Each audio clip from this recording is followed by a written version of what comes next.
Hello guys, welcome back to our channel.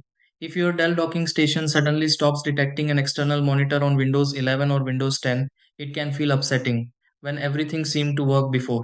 Sometimes the monitor stays black even though the Dell docking station is connected, while other times Windows detects the docking station but the display never appears.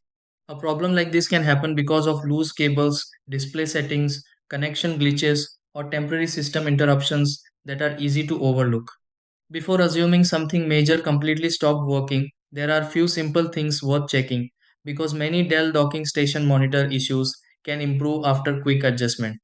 In this video, let's go through several easy steps to help fix a Dell docking station not detecting a monitor on Windows 11 or Windows 10. Try these. Step 1. Reconnect the Dell docking station to the Windows 11 or Windows 10 computer carefully. Step 2. Check the monitor cable connected to the Dell docking station if the screen stays black. Step 3. Open display settings on the Windows 11 or Windows 10 computer and search for monitors manually. Step 4. Restart the Dell docking station and the Windows computer if the monitor still stays undetected. Step 5. Test another port on the Dell docking station if the monitor connection feels inconsistent. Step 6. Recheck the Dell docking station and confirm the monitor appears normally on Windows 11 or Windows 10